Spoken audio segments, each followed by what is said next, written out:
नमस्कार आंगनबाड़ी बहनों, स्वागत है आप सभी का हमारी आज की इस महत्वपूर्ण वीडियो में। आंगनबाड़ी केंद्रों के किराए के संबंध में एक बड़ी खुशखबरी निकल के आ रही है आंगनबाड़ी कार्यकर्ताओं के लिए, तो वीडियो को ध्यान से अंत तक जरूर देखिएगा। इसके संबंध में एक महत्वपूर्ण आदेश जारी किया गया है। इस आदेश में भले ही एक राज्य के विषय में बातें बताई गई हों, लेकिन जो चीज़ें लागू करने को लेकर कहा गया है वो केंद्र सरकार के द्वारा कहा गया है, यानी कि पूरे देश में आंगनबाड़ी कार्यकर्ताओं के लिए ये खुशखबरी है। तो आइए विस्तार से देखते हैं, समझते हैं कि क्या चीज़ें यहाँ पर निर्धारित की गई हैं। मध्य प्रदेश शासन की तरफ से यह लेटर जारी किया गया है, जैसा कि यहाँ पर देख सकते हैं। महिला एवं बाल विकास विभाग की तरफ से 1/8/2023 के दिन यह लेटर जारी किया गया है। यह लेटर लिखा गया है जिला कार्यक्रम अधिकारी महिला एवं बाल विकास विभाग को। इसके महत्वपूर्ण विषय को देख सकते हैं, यहाँ पर नजर डालिए कि सक्षम आंगनबाड़ी एवं पोषण 2.0 कार्यक्रम के अंतर्गत किराए पर संचालित आंगनवाड़ी केंद्रों के भवन किराए का निर्धारण, यानी कि जो भवन आंगनवाड़ी केंद्र जो हैं किराए के भवनों में संचालित किए जा रहे हैं, उनके किराए के संबंध में यह महत्वपूर्ण लेटर, महत्वपूर्ण आदेश जारी किया गया है। तो आइए लेटर की एक एक बातों को, महत्वपूर्ण बातों को समझते हैं और देखते हैं कि यहाँ पर क्या क्या चीज़ें लागू करने को लेकर कहा गया है। तो यहाँ पर साफ तौर पर देख सकते हैं कि मिशन सक्षम आंगनवाड़ी एवं पोषण 2.0 के अंतर्गत भारत सरकार के परिपत्र क्रमांक वगैरह दिया गया है, यानी कि साफ तौर पे यहाँ पर देख सकते हैं भारत सरकार के द्वारा, यानी कि केंद्र सरकार के द्वारा यह आदेश दिया गया है। उसके बाद लिखा गया है कि दिनांक 1/8/2022 से आंगनवाड़ी सेवाएं एवं इसके तहत विभिन्न घटकों में नवीन मापदंड लागू किए गए हैं। इसके बाद लिखा गया है कि राज्य मंत्रिपरिषद से स्वीकृति के अनुसार विभाग के परिपत्र क्रमांक वगैरह यहाँ पर फिर से दिया गया है, पढ़ सकते हैं। उसके बाद लिखा गया है कि भोपाल दिनांक 5/7/2023 के द्वारा योजना संचालित करने की स्वीकृति भी प्रदान की गई थी। उसके बाद दूसरे पॉइंट पे यहाँ पर देख सकते हैं लिखा गया है कि भारत सरकार के परिपत्र क्रमांक वगैरह के बारे में यहाँ पर बताया गया है। उसके बाद लिखा गया है कि दिनांक 1/8/2022 के द्वारा शहरी क्षेत्र के आंगनबाड़ी केंद्र, मिनी आंगनबाड़ी केंद्र हेतु जो राशि निर्धारित की गई है वो 6,000 रुपये है, यानी कि यहाँ पर देख सकते हैं कि जो शहर के आंगनबाड़ी केंद्र हैं उनके भवन के किराए के लिए 6,000 रुपये।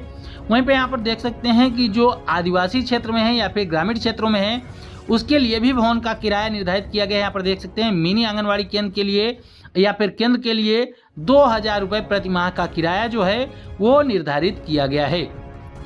उसके आगे देखिए यहाँ पर तीसरे पॉइंट पर देखिए लिखा गया है कि अतः भारत सरकार के द्वारा आंगनबाड़ी भवन का किराया घटक में किए गए परिवर्तन के अनुसार शहरी क्षेत्र में आंगनबाड़ी, मिनी आंगनबाड़ी केंद्र राशि 6,000 रुपये प्रति माह एवं ग्रामीण और आदिवासी क्षेत्र के लिए आंगनबाड़ी केंद्र, मिनी आंगनबाड़ी केंद्र के लिए राशि 2,000 रुपये प्रति माह भवन का किराया निर्धारित किया जाता है।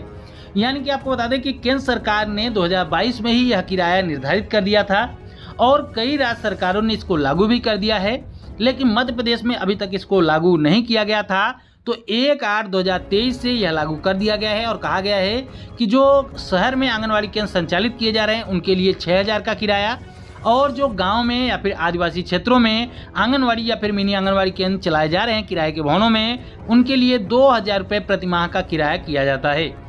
चौथे पॉइंट पर देख सकते हैं कि परिपत्र क्रमांक यहाँ पर दिया गया है भोपाल दिनांक 25/9/2019 को संशोधित हुए नियमानुसार शर्तों पर भारत सरकार के द्वारा बढ़ी दर के अनुसार किराए पर भवन के लिए ली जाने की अनुमति प्रदान की जाती है, यानी कि नए किराए के अनुसार अब नए भवन लिए जा सकेंगे। जो आप लोगों को कम किराया मिलता था अब उनको बढ़ा हुआ किराया मिलेगा। इसको लेकर तमाम और भी महत्वपूर्ण बातें बताई गई हैं कि कितना एरिया होना चाहिए, कितना क्या होना चाहिए। इसके संबंध में देख लेते हैं। लिखा गया है कि किराए पर लिए जाने वाले आंगनबाड़ी भवन का क्षेत्रफल जो होगा वो 500 से 600 वर्ग फीट होगा। इसके अलावा लिखा गया है इतनी जगह उपलब्ध न होने पर किराए में समानुपाती कमी की जाएगी, यानी कि अगर आपका जो किराए का भवन है वो कम से कम 300 वर्ग फीट होना चाहिए। अगर 300 वर्ग फीट से भी कम है तो आपके किराए में कमी की जाएगी, किंतु किसी भी स्थिति में 200 वर्ग फीट से कम एरिया में आंगनबाड़ी केंद्र संचालित नहीं किया जाएगा, यह भी कह दिया गया है। यानी कि 300 से कम होगा तो आपके किराए में कटौती की जाएगी, लेकिन अगर 200 वर्ग फीट से भी कम है तो आप उस जगह पे आंगनबाड़ी केंद्र को नहीं चला सकती।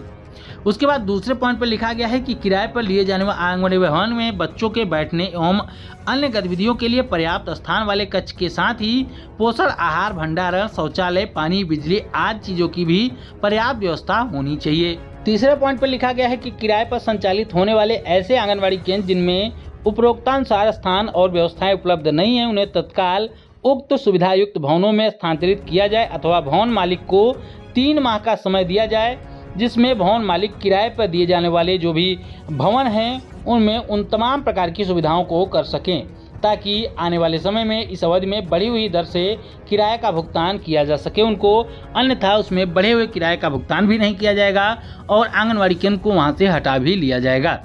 उसके बाद लिखा गया है कि भवन आंगनबाड़ी सर्वे जनसंख्या के मध्य होना चाहिए, जिससे बच्चों को आंगनबाड़ी केंद्र पर जाने में कोई कठिनाई नहीं हो। यानी कि आपको ऐसे आंगनबाड़ी केंद्र के लिए भवन का तलाश करना है जहां पर सर्वे के अनुसार बीच में होना चाहिए, यानी कि जहां पर बच्चों को आने जाने की सारी सुविधाएं हो।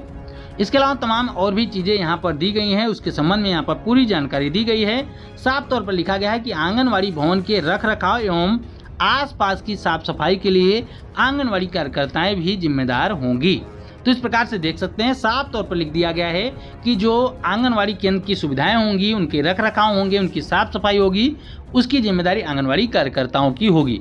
तो कुल मिलाकर यहाँ पर तमाम प्रकार की गाइडलाइन दी गई है। उसके अनुसार अब आंगनबाड़ी केंद्रों के लिए भवन का किराया शहरी क्षेत्रों में, सिटी में क्या होगा, यहाँ पर देख सकते हैं कि 6,000 रुपये, और जो ग्रामीण क्षेत्र होगा, रूरल एरिया होगा, उसके लिए 2,000 रुपये का निर्धारण किया गया है।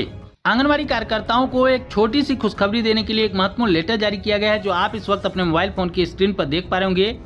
कार्यालय जिलाधिकारी गोंडा की तरफ से लेटर जारी किया गया है 11 अगस्त के दिन, जहां पर देख सकते हैं कि अधो हस्ताक्षरी के द्वारा आयोजित चौपाल बैठकों में शिकायतें प्राप्त हो रही हैं कि कतिपय स्वयं सहायता समूहों के द्वारा बाल विकास परियोजना कार्यालय से ड्राई राशन वितरण की तिथि निर्धारित किए जाने के बावजूद भी राशन नहीं प्राप्त किया जा रहा है एवं अपनी सुविधाओं के अनुसार विलंब से राशन प्राप्त कर रही हैं। समूह के द्वारा विलंब से राशन प्राप्त करने के कारण लाभार्थियों को राशन के वितरण में बहुत विलंब होता है एवं राशन के खराब होने की संभावना बनी रहती है। अतः निर्देशित किया जाता है कि राशन वितरण हेतु निर्धारित तिथि को ही स्वयं सहायता समूह एवं बाल विकास परियोजना कार्यालय से राशन प्राप्त करना सुनिश्चित करें।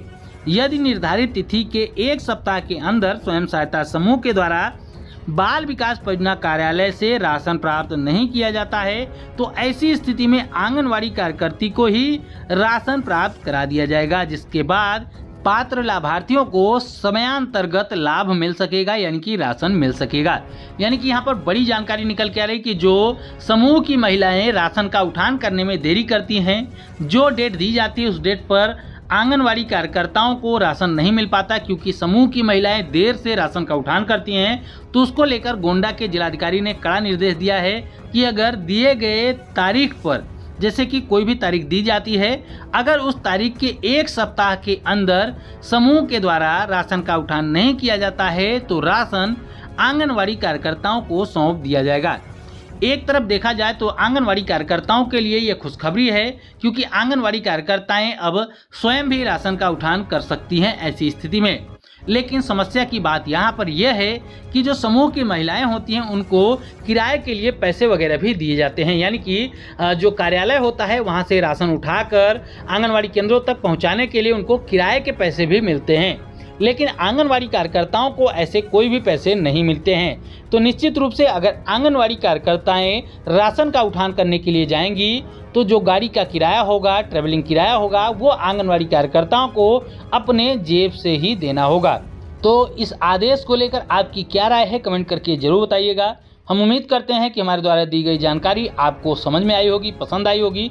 वीडियो पसंद आई हो तो वीडियो को लाइक जरूर करें, अपनी जैसी आंगनबाड़ी बहनों के साथ शेयर भी जरूर करें और आगे भी आंगनबाड़ी से जुड़ी हुई महत्वपूर्ण खबरों को पाने के लिए चैनल को जरूर सब्सक्राइब करें। फिर मिलेंगे अपनी नई वीडियो में कुछ और महत्वपूर्ण खबरों के साथ। तब तक के लिए नमस्कार, जय हिंद।